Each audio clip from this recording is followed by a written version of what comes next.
Yo, what is up, everybody? Welcome back to another episode of Halftime with Bizzy. We are back from the Awesome Major. We are back from the break. Halftime is back in full effect. Gas pedal to the floor. I appreciate all of you guys waiting and your patience and support toward the podcast in that time that we took a break. Again, not really what I wanted to do. I didn't want to take a break at all. I like to just, keep it going every Friday and have episodes, but it's hard sometimes to get guests lined up and everything like that. But we are back. We are in full effect, and we are not stopping anytime soon. So thank you guys again for the patience. Today we have Fi joining us, and Fi, I'm not even going to break down who that is. If you guys don't know, you're slipping. If you do know, then you're probably excited, and you have every right to be. You should be excited. Today we have Fi on. He talks to us about his casting journey and how it's been for him so far, and we also talk about his YouTube and more of the content creating part of his life. So it was really good to have him come through and talk with us about what he does. So mega thank you to Fi for being really excited to do this and really quick to do it as well. And yeah, we're just gonna jump right into things, man. I don't want to keep you guys waiting too much. We've been making you guys wait for quite some time now, so we're gonna get into things. Thank you everybody for tapping in, and we will catch you on the outro. Enjoy.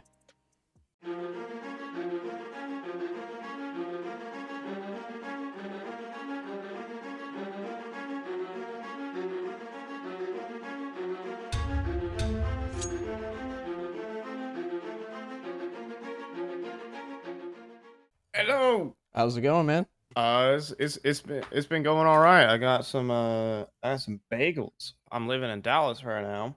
Oh, okay. A place called Shug's Bagels, and I think it's like I would consider it like the best restaurant. Like I mean, it's not like the best restaurant, bro. It's not like fucking 5-star restaurant, bro. It's a fucking bagel sandwich, all right? But Just it's a nice little breakfast spot. absolutely. Hell yeah, right on. I'm super stoked because I remember, pretty sure you were at Launder's Land, if I'm not mistaken, and my buddy was like, "Yo, no way he's here," and I was like, "Shit, dude, let's keep that in the back pocket." I didn't want to approach, there was Scrawny there too, and I was wanting to get him on the podcast, but I don't like to be the type of guy to just, distract people from doing what they're at a place to do. So, I put it on the back burner, but I'm stoked that we were able to, come together and do this. So thank you for your time. I appreciate it. I mean, Scrawny was there for the shits and giggles. So like and in addition, Scrawny is like definitely one of the top 3 human beings out there behind like Pope Francis, rest in peace, my goat, and like Mother Teresa. Then there's Scrawny. Okay. I guess Launders comes after Scrawny then. Launders is somewhere like down in like the bottom 3.5 billion. Damn. But like, yeah, Scrawny's a very approachable person, so I'm like, this is an outlet to like talk my shit because I haven't really like talked my shit on a channel for like 4 years or something. So Oh, okay. So it's been a minute then. yeah, time to talk my shit. Perfect. Well, it works out then. I love it. So tell me how Counter-Strike fell in your lap. Like, what version of CS was your introduction? So I started off with Counter-Strike Global Offensive. Okay. And I was 11 years old. In fact, as of the time of recording this, so I'm about to get my 10-year coin. Yeah, me too, bro. No way. I think it's next month. Next month for me as well. July 3rd, 2025. So July 3rd, 2015 was the very first day I played Counter-Strike Global Offensive. But prior to that, I actually had been following the esports before I bought the game. Well, I bought the game. Look, I begged my mom, $15 to buy me this violent shooter game when I was 11 years old. With all right? terrorists and bombs and shit. Yeah. But, anything to make the kids shut up, am I right? I was, how I got introduced to it, though, is because I played a lot of Minecraft PvP. My parents would only allow me to play it on the weekends, and I got very serious about it as well. There was a couple Minecraft multiplayer servers that ran Capture the Flag in what was basically a TF2 ripoff. They didn't have like guns or anything, but all the classes were evidently like copied, and the ideas were from TF2. So you had like certain classes that would literally make you go invisible, but you had like low HP, i.e. the spy, and like you had the heavy, you have the pyro that set shit on fire. Very fun, and it had a very active community on their forums, and and on Skype. You would do everything via Skype Skype. back then. Yes. Yeah, I was 9 years old in Skype groups. Look, I could have been Monacy, man, but uh, I shit went other ways. Anyways, I was playing a lot of these online groups and following a lot of the YouTubers in the scene. And one of the YouTubers, I'll just name drop him. His name was B-Ball, like basketball, 0928. All right. He does not exist on YouTube anymore. But I will name drop that shit. He was like a YouTuber with like 15,000 subscribers. And he started like posting Counter-Strike frag movies. And I'm like 10 years old, and you follow YouTubers and stuff, you watch that shit, and you're like, holy cow, this is so cool. Like, I kind of want to try it out. And eventually, the Capture the Flag server died. Like, it got bought out by another server, and the end shitification began of Okay. things costing money, and the forums kind of split up, and the community kind of died. So I took that time and I started watching Counter Strike esports. That's Do you so want me to keep random. Yeah, Shall yeah, I keep yeah. Go yapping? for it. This is start of 2015, like in January. I start watching Counter Strike esports, and the first esports match I watched is not live. It was the grand final of DreamHack Winter 2014. It was Team LDLC versus the Ninjas in Pajamas. Watched the full 3 hour best of three on my mom's 5-year-old iPad. So this shit was like overheating like a motherfucker while I was watching it. Okay. Sorry, kids at home, if you're blasting this on your living room speakers. I was watching it and I was cheering on the Ninjas in Pajamas. Because dude, their names the Ninjas in Pajamas. All right, like that's so funny. Like, why am I cheering for a team with the website? That's teamldlc.com. Who cares about that, bro? And I mean, fortunately, I was on the right side because everyone wants to be an NIP fanboy. But I was cheering them on as if it was live because this has already happened 3 months ago. The results are already out there. NIP would lose. NIP would lose tragically, even though that they should have won in my eyes. But yeah, NIP would lose tragically to LDLC, and the French would win the major. But that was my first experience with Counter-Strike esports. So that's kind of how Counter-Strike like fell into my lap. Yeah, July 3rd, 2015 is when I started playing Counter-Strike. And I love how you remember the date because like Counter-Strike It's is one of those games. It's not like Call of Duty when you're like, yeah, I think I started playing when I was like 10 years old or 11 years well, old. well, I know this. I know this because I see on my achievements page when you get the bomb planted achievement is obviously like the first achievement you get in the game Yeah. of like, and that happened on July 3rd, 2015, which was the first day I played. This episode of Halftime with K Bizzy is brought to you in part by Pricempire.com. Pricempire.com is absolutely loaded with essential tools for any skin enthusiast. Whether it be their blog, their price comparison app, the trending deals, or your personal inventory tracker, I mean, Price Empire really has it all. Pricempire.com is trusted by more than 1 million users on Trustpilot to ensure everybody that it is a fair and legit website. Pricempire.com is linked in the description. Go step your skins game up today. That's crazy. Do you ever think that when you started playing, you'd be playing for this long and now like being a part of the scene so heavily? You ever think about that? Well, I didn't play Counter Strike like consistently for this long. Okay. So I started playing the game in 2015 and into 2016, but your parents don't really like shooter games, you know, and they walked up, this is on the family computer, obviously, Mm-hmm. and they're like, no more Counter Strike. I still loved watching esports, and I would still pay attention to esports. For example, when I was 12 years old, I witnessed the 1G live. Like, I was Oh watching the man. stream, and I'm like, oh my god, my favorite streamer Summit and Freakazoid are standing in for Splice. Let's see how they do versus Counter Logic Gaming at DreamHack Open Austin in 2016, guys. I was like excited. I remember because it was like a Saturday. It was like a Saturday morning, so it was like the weekend, right? And it was very exciting. But anyways, but yeah, I only played Counter Strike like on and off, and in kind of like in like I took like maybe like can't really say I took like a break, but I found other interests from like 2016 to 2018. Okay. But Counter-Strike to me, and I've said this probably a million times on this podcast, so people might get annoyed the fact that I'm saying it a million and one times now, but to me, Counter-Strike, and to a lot of the people that I've talked to agree, for some reason, out of any game I've ever played in 26 years being alive, this game has put the biggest long-term chokehold on me, and it is like no game I've ever played before. I grew up playing Halo. I loved Halo. I don't really think about playing Halo anymore, even though I could. But for some reason, Counter-Strike is the one game I always go back to. There's been years where I kind of stopped playing it just because, like, oh, PUBG came out, when that came out, what was that, 2016 or whatever? That Mhm. had me in a chokehold. But then after a while, kind of washed away, and I was like, okay, back to Counter-Strike. And then I'm Counter-Strike like every fucking day again.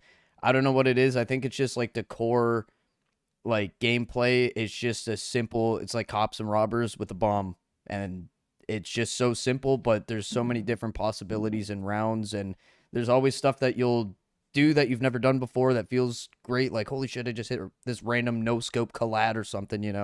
I think the what Counter Strike drew to me was, and it still does to this day, is always it's the pursuit of just like being good at something. Counter Strike is very addictive because it's hard. It's very tough to get good at. You always leave a game and you're like, damn, I could have been better. I want to be better. Yeah. Um than someone else. And the feeling where you play extremely well, that is very, very fulfilling. I can see like Counter-Strike has this problem. Obviously it kicks away new players fast because you get owned and it's hard to get good. But Teammates can once be you log in toxic. but once you log in 1,000 hours, you're logging in 5,000, buddy. um because you already got a feeling of what it was like to be all right at the game. Now what does it feel like to be good at the game? Yeah, So exactly. And I was gonna ask you for the next question, like what was it that really grabbed you, but I think it's fair to assume that it was probably the esports aspect. I mean, the esports aspect is what introduced me to Counter Strike. Um, and yeah, I will say, I mean, I've always watched esports for the last decade, whether it be Counter Strike or like in between, when I wasn't playing Counter Strike. Sorry, fellas, I'm gonna disappoint y'all. I was watching League of Legends, but it was prime League of Legends. All right, it was TSM Bjergsen and Double Lift. That was the only time you should be paying attention to North American League of Legends. Um, I watched some League of Legends. I watched some Rainbow Six. Siege was I mean, always cool because it just like that game is very vertical too, so that's a whole another dynamic that like yeah, Counter Strike has a little bit of verticality, but like hmm. Siege is just that game is Look, insanely cool to watch. I mean, I've logged like not a lot of hours into Siege, and I've even watched a decent amount of hours, like maybe like 500, maybe 500 hours of Siege esports. Bro, I still do not know the layout of a map. So, yeah, I gave up on Siege. Yeah. A little too big of a learning curve. I definitely agree. It's not for Yeah, like everybody. Counter Strike's got a high learning curve. Siege is in like outer space learning curve. Yeah. So, um, I respect the grind for everyone who's good at that game. Have fun. Yeah, big time. Especially in today's day and age when there's a million different metas now and there's like probably I think their goal was to have 100 operators total. I'm sure they're at that by now. Uh, I don't even think they're close. I think they might be at like 60 Oh, or something really? like that. Damn. Yeah, Okay. let me just Google. I'll give that a quick goog. Okay, they're currently 74. Okay, so they're All getting right. close. I can't imagine coming back to R6 and like running into a new type of flashbang. Oh god. Um, Yeah. way to you kept your current audience engaged, but way to destroy the returning player experience, Yeah, right? big time. So that's the one thing about Counter Strike is you can quit and come back, and it's my god damn, it's still the same It's game. the same. They might reintroduce Train and it might have a couple differences in CS:GO's version of Train, but you still know the map. Dude, I figured out the map of Train in less than an hour, so it's Yeah, like, just yeah. walk through it in a private match real quick, get a little familiar with, upper B being crazy different and little things like that, and you're good to go. That's pretty much it. So I wanted to zone in specifically on the esports side of CS. What is it that fascinates you so much about the scene? Like there's really so much to admire and appreciate about it. But when you have to pick like a couple things that are your absolute favorite about it, what would you put your finger on if you had to? Counter Strike has legacy. We're talking about players. I mean, we've got there's 20 years of history. Now everyone says 20 years, but like we'll say realistically 15 years of documented history in Counter-Strike. Documented characters within the game, Mm-hmm. and that makes Counter-Strike esports have such a vibrant culture.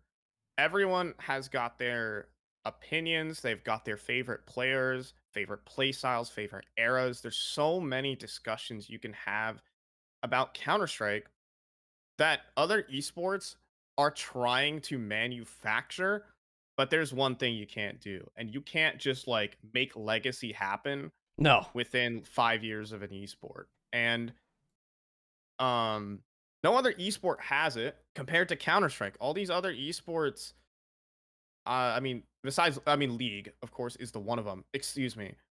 Not League, Korean League of Legends has legacy and recognizable characters and that aura factor that we're talking about.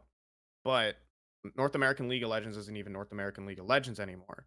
Compared to Counter-Strike, where you had eras, you've had teams. I mean, shit, Kerrigan has literally been like a relevant Counter-Strike player for 15 years, which is just insane that an esports player can do that. You've got characters like Fallen, you've got Nico, you've got Simple, Alexi V. I mean, you can open up all of these teams and talk about recognizable players, talk about recognizable names. Navi has attended, I believe, every single major. I maybe that was broken recently.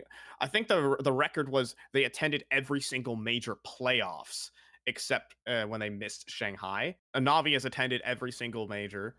Like, that's crazy. That's Yes. crazy. This video is sponsored by Skinvault.gg, a trading site that makes upgrading your inventory easy. When you get to Skinvault, log in and add your trade link, and it's as easy as that. Simply select the skins from your inventory and choose what you want to trade them for. And of course, if you're looking to sell your skins instantly, Skinvault features a convenient cash out section. When you're going to cash out, make sure you use the code BIZZY to get a free $10 bonus as well as a 35% deposit bonus on top. And if you're lucky, you might find golden tickets which give you free balance. So head over to skinvault.gg by clicking the link in the description and get yourself a free $10 and a 35% deposit bonus all on me.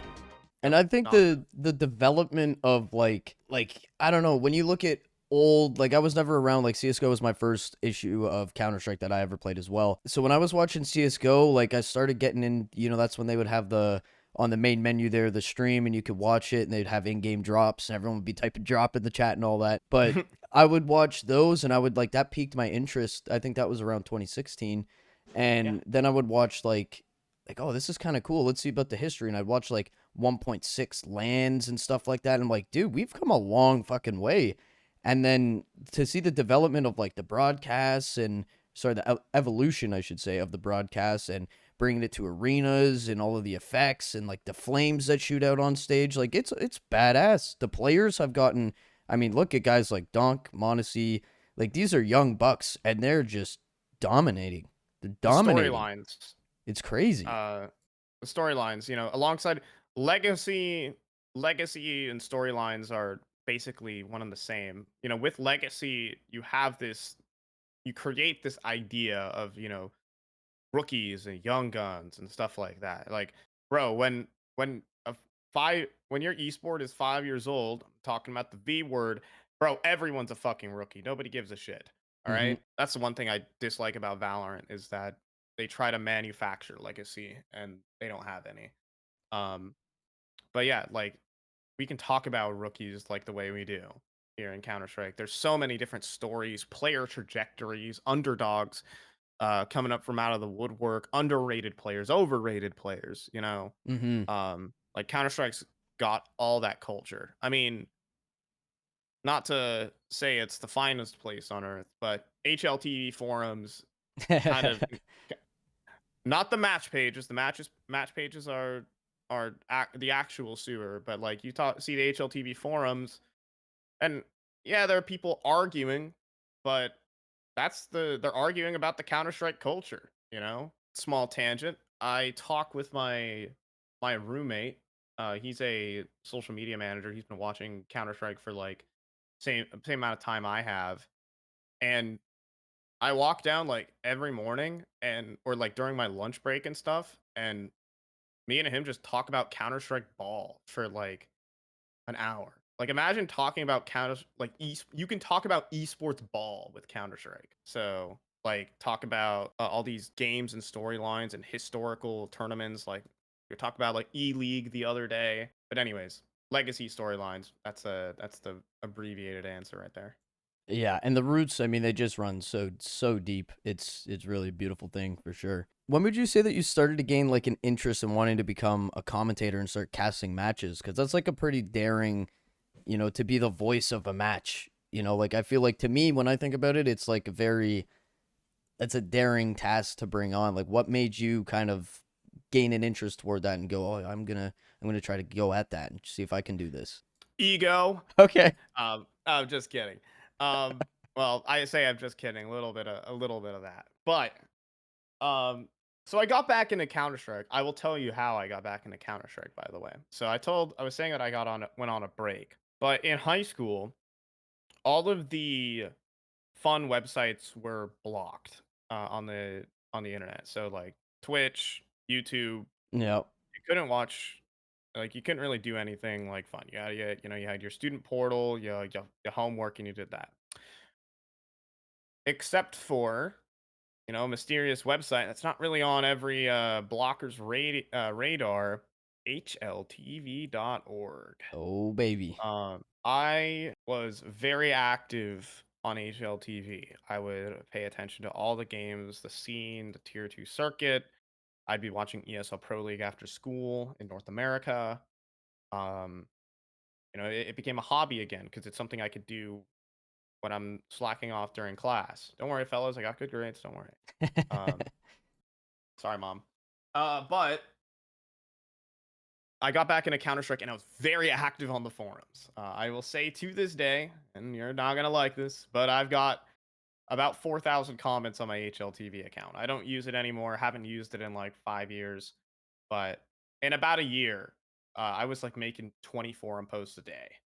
A Um, day. Damn. yeah, I mean it was all my free time. I was play HLTV fantasy. I got very into Counter Strike. So as COVID hit, I was watching Counter Strike about 8 hours a day.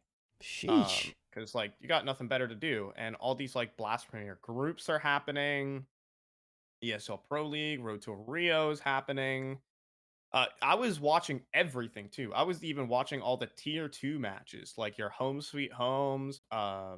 This tournament called 9 to 5, which basically that's what it was. It was 9 to 5, and I was paying attention to like every team in the top 50. Okay. Um, so I became like an absolute nerd, and I heard every type of commentary you would hear while watching these games. I'd hear tier 1 commentators. You grow opinions. A lot of even just regular fans have their own opinions of commentators of like, who they don't. Um,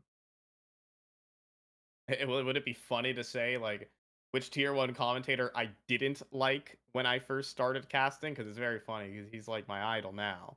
Hey man, it's Um, up to you. Whatever doesn't create bad blood. That's it. Yeah, I don't think it'd create bad blood. I think it'd just be funny because I was like a rowdy 16-year-old, but at the time, but I did not like Scrawny's casting. Couldn't give you a reason Damn, why. no way. Um, but so I didn't really like that was like one I was like a vehement hater. All right, and um, in addition, I was listening to a lot of the tier 2 commentators at the time, and when you listen to a tier 2 cast, I what I was hearing was that they were just like disinterested. Like it sounded like a lot of these commentators just didn't want to be there. And I'm Okay. like, but I want to be there. If I had the chance to cast one of these games, I would be elated. I want to do that. Like I can do a better job than these guys who don't want to be here and who are dragging their feet while living like and doing a dream job instead of flipping burgers, you know? Yeah, for Um sure. so I started asking around on how do I get started? And fortunately, Counter-Strike is probably the easiest esport to be a broadcaster in. You Not think? because it's not because it's easy to be a caster, but it's easy to start. because there are open IP matches. So you can, for a lot of these games, you can type in the live Go TV of any match and join it. You don't have to ask the team to join the spectator link, and the spectator link will have an automatic 2-minute delay on it as well. So Okay. what you can do for these matches is you can join the spectator link, start streaming, turn on your microphone, and get to casting, buddy. I And didn't know that. That's actually wild.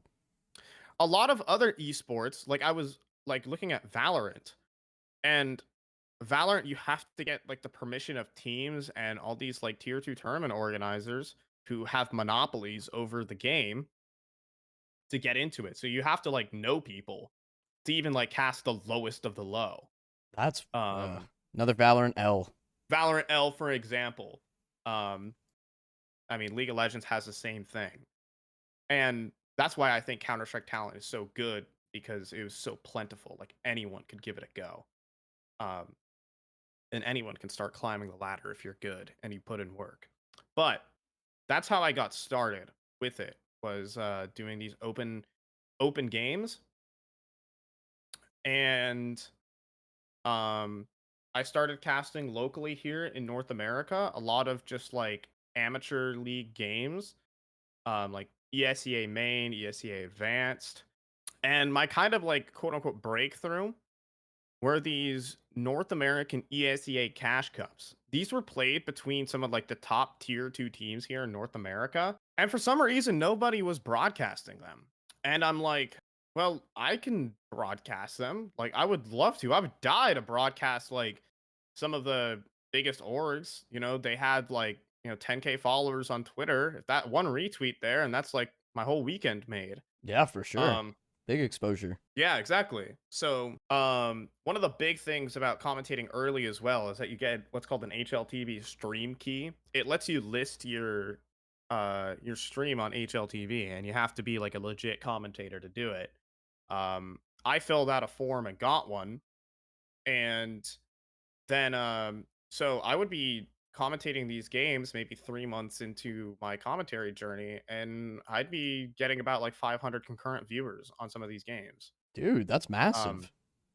Not that my commentary was good or high quality, but it was something. It had an audience, and I had some encouragement from various community members, and I kept it up.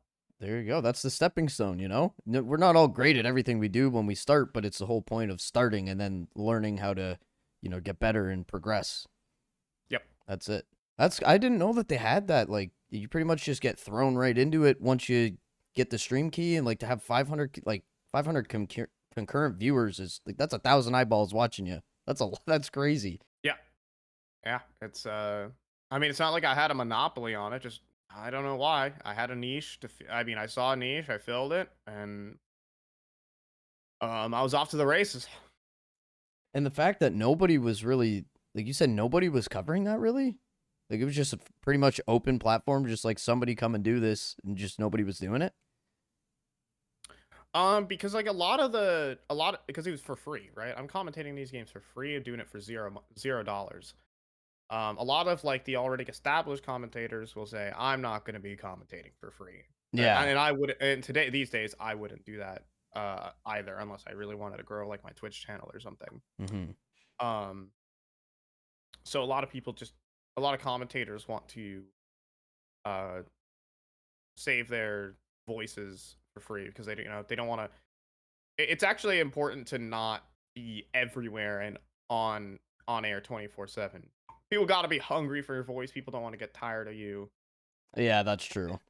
Same. It's like the reason why like I don't upload.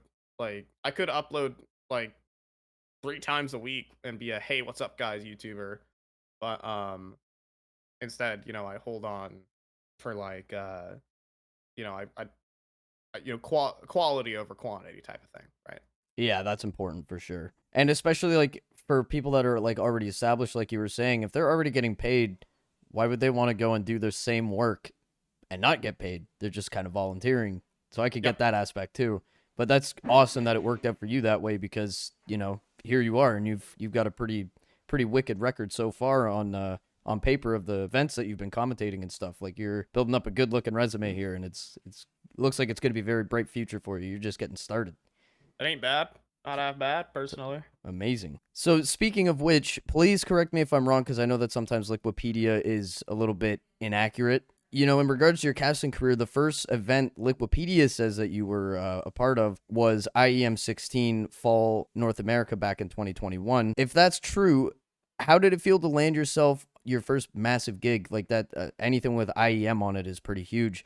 Was it kind of like a mental battle? Like, holy shit, like I got to prepare for this. Like, how was that for you mentally? So I do want to say, definitely not my first rodeo. Um, that event. So I got my first paid gig about 6 months prior to that. Um, it's on Liquipedia, but you have to like expand. You have to click broadcast from any tournament on my Liquipedia page, Oh, and okay. scroll down to the very bottom. So there's a lot of European tier 2 events because in North American Counter Strike there isn't like a tier 2 circuit besides ESEA Premier, and at that time ESEA Premier was full on casters. They already had the line was long to get into ESEA Premier Mm-hmm. for me. I think I was able to commentate one singular game in ESEA Premier Season 37 when I was 17 years old, but I was commentating a lot of European tier 2 matches. Okay. Um, and I would be doing these games from like 1 a.m. to 7 a.m. a lot of the time Jeez. because I'm on the west coast of the United States. It's a 9-hour time difference from when some of these games are starting. So some of these games start at 10 a.m. European time. That's 1 a.m. So what I would do is I'd reset my sleep schedule. I'd wake up at literally like 11:30. I go to sleep at like maybe 5 p.m. Wake up at 11:30 p.m. Uh, crack an energy drink and run the whole broadcast. Man, dude, So salute you for that. That is a that's crazy. it it's a grind. And that's what you got to do in the beginning, you know? You got to prove yourself, and sometimes you got to have those late nights, and maybe you need some, an energy drink or a strong ass coffee to keep you going and, build the dream that you have, you know? It's not nothing's Mhm. spoon-fed. It's not an easy nothing's an easy rodeo. Yeah. So 17 years old me, hauling it at the start of my commentary journey. Um And before leading up to uh, a major qualifier, which I'm still I'm a little bit shocked I even got the gig, but we'll talk about it. Um, I got to cast a LAN. It was a very fun LAN. Maybe I wouldn't say too many positive things about it, so obviously I'll keep that muzzled. But it was a fun experience. It was very long days. Um, and with my co-commentator Exner, Cole McHenry, me and him have been duo commentating for 4 years, up to this very point. And um, I was we went to this land in Oklahoma, in Lawton, Oklahoma, was inside of a casino. The production setup was extremely scuffed. We had to bring our own microphones Oh to the man. production. We didn't even have our like own audio equipment provided, but we got paid a day rate, that's for sure. And we commentated for like 10 hours of like amateur level Counter Strike. It was a ride, but you know what? It your events always start off a little rough, Yeah. a little rough and tumble. It's a learning Um, experience. yeah. And after I went to Oklahoma, I immediately flew to Philadelphia, and I went to my very first Fragadelphia plan. I went to Fragadelphia 15, and there I have my very first commentary photo of me wearing a t-shirt and looking a bit frumpy out there with with a commentator headset on and a green screen behind me. And that was me 17 years old, 1 year after I started casting. I started casting in September 2020. I didn't really mention that, but yeah, almost 1 year exactly to when I started commentating.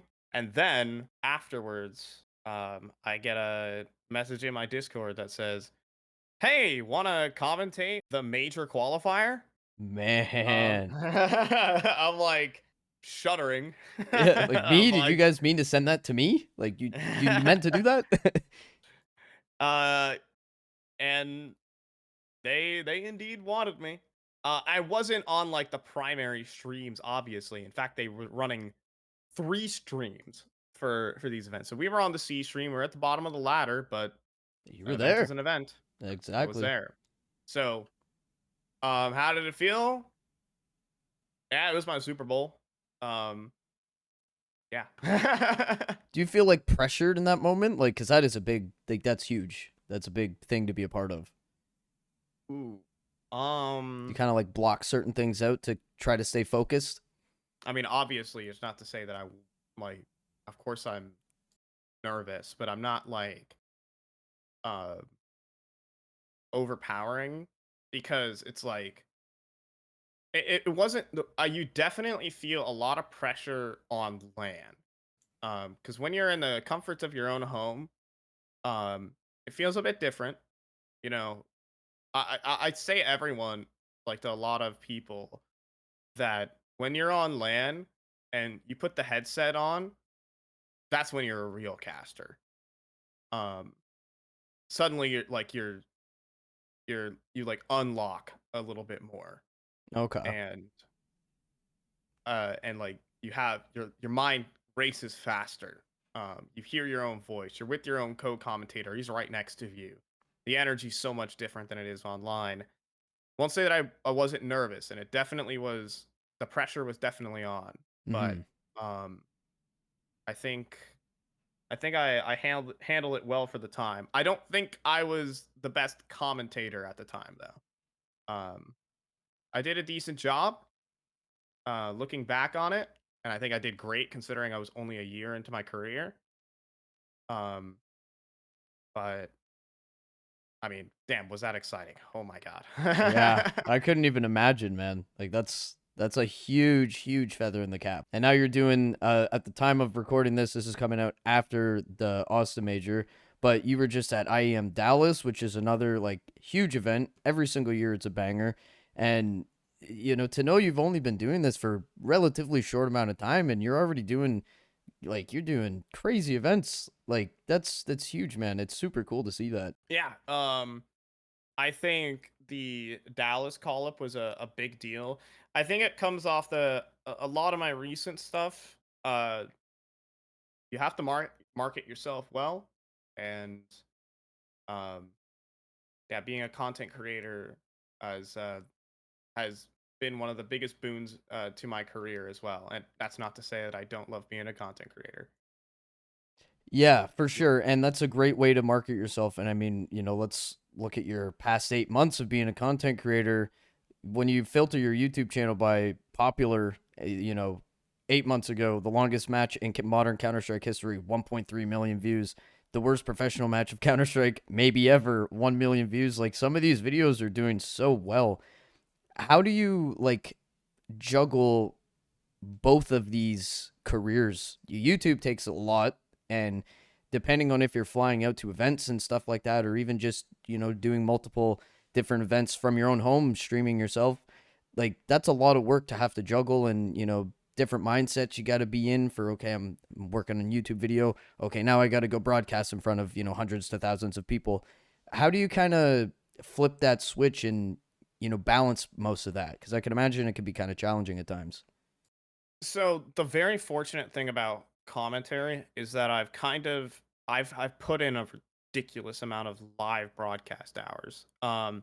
It doesn't look like it on my Liquipedia. You know, and I think for a lot of like big commentators, you think like, how the hell did they get here? I've never heard of this guy before. Chances are that guy has sunk in maybe 2 to 3,000 hours of live broadcast. Mm-hmm. And those are insane amounts of reps. I know how to commentate a Counter-Strike game. Like, you could throw a Counter-Strike game on right in front of me, and I can throw that shit down. Uh-huh. Um, so it's about improving is actually the biggest thing. So about juggling these two jobs basically, because I do feel like they are very while they do like build on each other. The more I commentate games and the more I follow Counter Strike, the more informed YouTube videos I create. So I don't think I'll ever like lose the touch for commentary, but as I don't work on my commentary and as I struggle to juggle it, I'm not improving by leaps and bounds as I was in my first 3 years. There's a lot of things that happen behind the scenes of broadcast. A lot of people review their own footage. They get feedback and advice from others. You self-criticize. You talk about what should I have mentioned here? How can I adjust my voice? What did I do? Did I sound bad? Did I sound good? There are so many different avenues that you can improve yourself.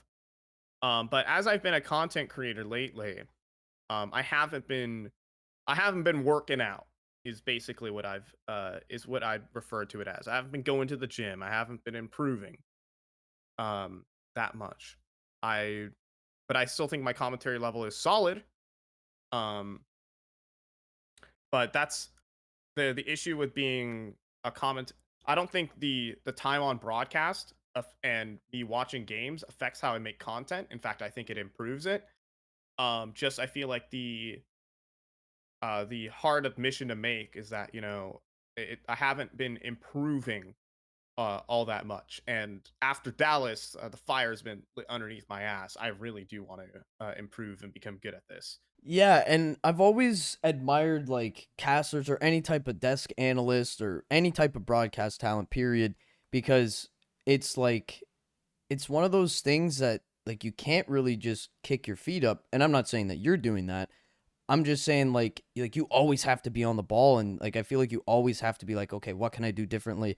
And I feel like, sky's the limit and everything, but to the whole mental aspect of that, like I feel like you could really get put in a certain mindset and kind of like, oh my God, kind of have like an internal panic and how can I do better? And you could ask yourself questions all day long. So like I said earlier, it's a daring task, a daring job to go after because it's just I don't even really know how to explain it, but I have so much respect for people that put themselves out there that much, especially on YouTube and doing events, casting and stuff like that. Like it's a lot of work.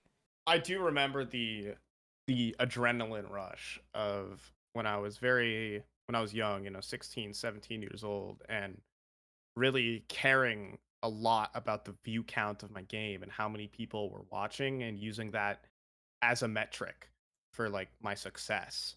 But Okay. but over time, I'll say that I probably have about 2,000 hours of live broadcast time. My co-commentator Exner probably has double that. Um, Damn. because he is a grinder. Um, that guy he wants to be a full time commentator, and I would almost I wouldn't call myself part time. I pick and choose my events. I focus on my content creation in when I'm not on broadcast. I was gonna say, how do you prep yourself to get ready for, casting a game? Do you have to like I joked about this with Paolo when I had him on. Like, do you have to when you're having a shower and you're getting ready, like do you like fake speech, like fake cast over a game, like just to kind of get the gears spinning and get you in the right mindset? Like, do you have to do anything to get you channeled in and locked in for doing these broadcasts, or is it just like an all natural thing for you? Dallas was by far the biggest event that I've commentated, and I put a lot of effort into first of all making sure that I knew what I was talking about, and I had some baseline things that I'm like, okay, I'm gonna do this. Um, I'm gonna basically I went to that event and I'm like, I'm gonna try and be unique. I'm gonna try and not sound tier two. I'm gonna be a bit more bombastic. I'm gonna be a bit more myself. That's the biggest thing. Because dude, I'm Fi. I'm not tier two commentator on the B stream. I want to be Fi. I want to have a lot of personality and pizzazz on this stream. For sure. Um, So that's what I went into the event with. I came into the event with like a goal in mind, and a goal, a game to cast. Um, when I'm casting, I wouldn't say that like we on the B stream got to cast like the big game. Like we didn't get to cast like the world number, the world, like a top 5 team in the world. Hmm. Um, and you can't like over prepare yourself on the cast because like you don't know if the game's gonna be a turbo banger or like um or just like a 13-2 blowout, right? Yeah. And you can't cast a 13-2 blowout like it's the major grand final. As much as you'd love to, much as you'd like, you want to say like, oh my god, and they hit another opening kill. Yeah. Oh, Who saw oh this my, one coming? yeah, wow, incredible. Like and another I mean, you can cast it like and another clean round, but this is only the group stage, right? The stakes are Yeah. lower. Um I haven't had that, stage game grand final. So that's when I'll shit myself. Save that for later. I'm sure we'll see it. I'm very positive we'll see it one day.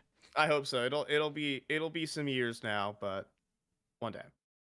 And what would you say some of the pros or cons about casting is, if any at all? Do you think there is any? I guess a pro and a con is that you have a lot of free time. And that means you have to do something with that free time. And that's kind of what makes and breaks you as a commentator. One of the thoughts I have in my mind, and I'm just gonna be spitballing here about a lot of like why certain casters are in tier 2 and certain casters have risen their way up the ladder into tier 1 and have gotten big opportunities is about what they do in their spare time. Um, like how I decided to use my spare time off from casting. The whole reason I started a YouTube channel was because I had so much free time in between that I'm like, I've got to get moving. I got to do something, dude. Like this doesn't feel like a job right now. And I needed some security. And I'm like, and one thing that I'm not like, I was fairly confident, like, hey, I could probably be on the B streams of these big events, like an IEM Dallas back in like 2023. Um, but the only reason I'm not getting those is because people don't know who the hell I am because I'm just some kid in a garage from North America. So I got to get myself out there. So I was more active on Twitter, um, and things like that. So it's about They're a what you great do with place that to free start, time. by the way. Twitter's awesome. I mean, I'm not sure how much of a joke that is. I personally, to me, I think it's amazing. I've met a lot of people in the past, a little over a year that I've been Ye- active on it. I think there's Mhm. a lot of opportunity to meet. I mean, I've met a lot of great people through Twitter. I mean, hell, I met you through Twitter pretty much. Found your Yeah, your email through there. So here we are. I meant that. That's not a joke. yeah. I mean, esports uh, is Twitter. Or sorry, Twitter is esports. Inverse there. Um, but yeah, a lot of like making sure that you have an outward presence and building credibility because the biggest thing that defines someone on a B stream or any other commentator is a lot of people will just listen to a guy that they've never heard of and they will just deem him random tier 2 commentator. Who cares, right? There's no credibility, there's no ethos there. But if you market yourself well and people know who you are, they will listen to you therefore. For sure. um and that's the big deal.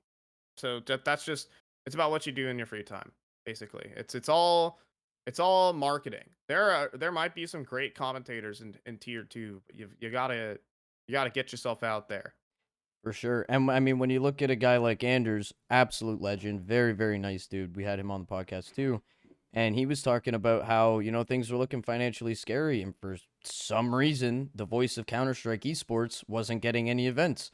And, I think for a guy like you that's coming up in the scene and proving yourself very well already, to already have a YouTube channel and it's doing very great, clearly, the marketing aspect is perfect. But then you're also getting, like you said, the security. So, you have a backup plan. So if things are looking dry for casting and for knock on wood, you can't find any events to cast or whatever, well, you can fall back on YouTube for a little bit and whatever. Like you got it all set out pretty good. You got a game plan by the looks of things, which is great.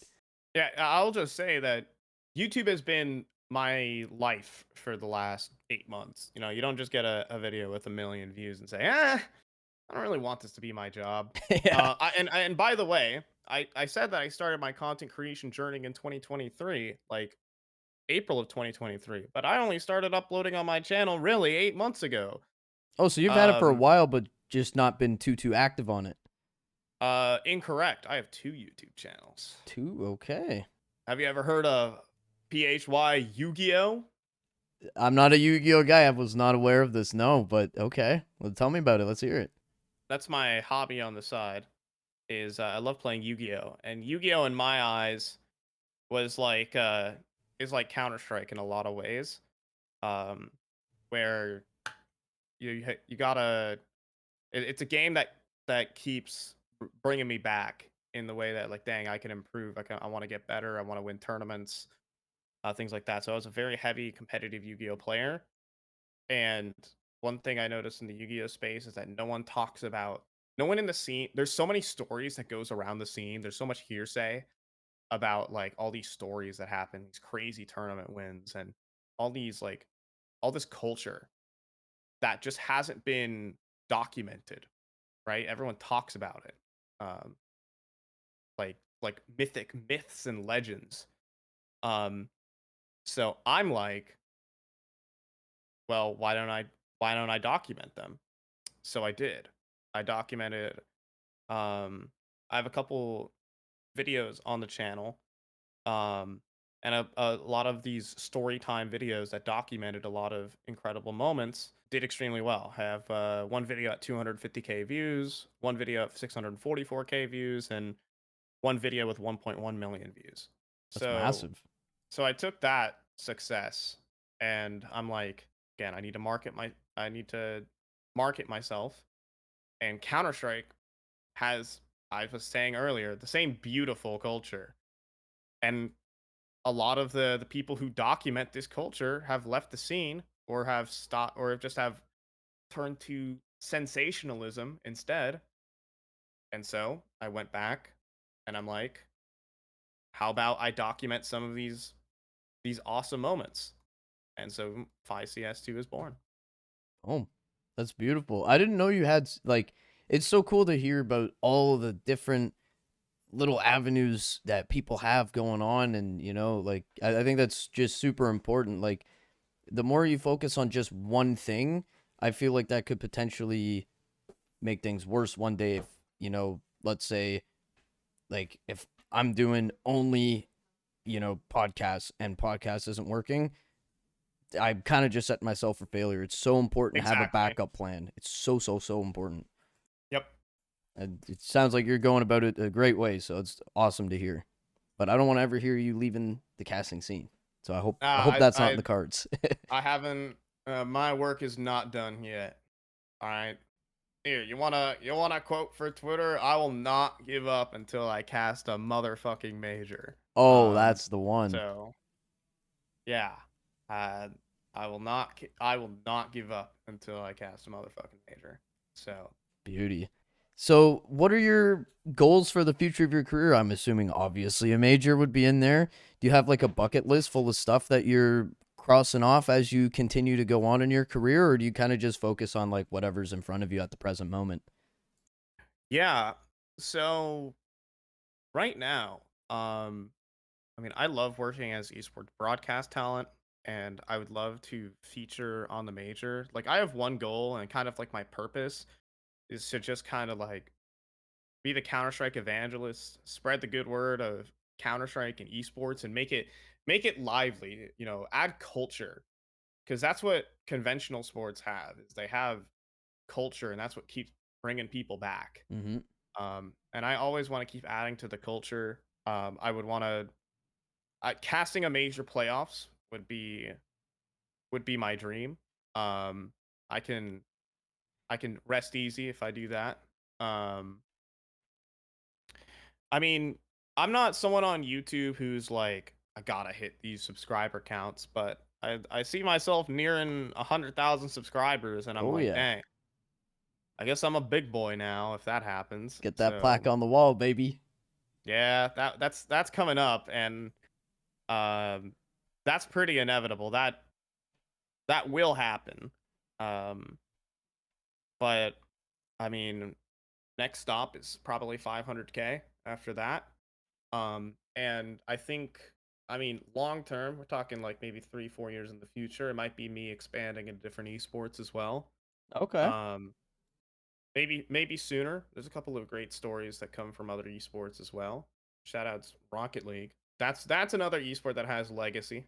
Just not the same level of coverage as Counter Strike does. Mm-hmm. But there are so many different great stories in other esports, and I love the underdogs. So, yeah, So you're in it for the long haul, 100%. absolutely. Fucking right. I love it.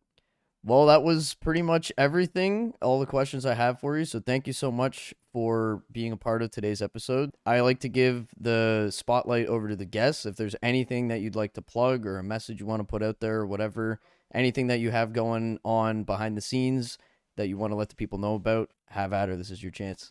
Don't forget to, I guess, subscribe to PHYCS2. My Twitter is FiCasts. Um, Other than that, let's go the Mongols. It's a Mongols bro summer. Come on. I love They that. should have won the. By the time you guys are listening to this, they will have won the major, and Counter Strike will be in its aura peak. All right, that's all I got. I love it. I love it. Alrighty, guys, and that does it for today's episode. Thank you to everybody that's watching from home. Thank you especially to Five for lending me your time. Everybody's very busy and everybody has a lot on their plate, especially some of the bigger guys that we have on the platform. So for them to make time for little old me is very, very appreciated. We are going to be back every Friday. If you guys were not aware, if you guys are new to the podcast, or if you forget because it's been a while, every single Friday, 12 p.m. Eastern at noon, we are going to have episodes coming out. So make sure you follow on at Halftime CS or at KBizzyCS on Twitter and get your updates there. Subscribe, like, comment, let me know what you think. Man, just let me know what I could be doing better. Let me know what I'm not doing. Let me know what I should be doing. Everything is very much appreciated. But that is it for today's episode. So thank you very much, everybody. You guys have a great rest of your Friday, a great weekend, and we will catch you on the next one. Till next time, we out.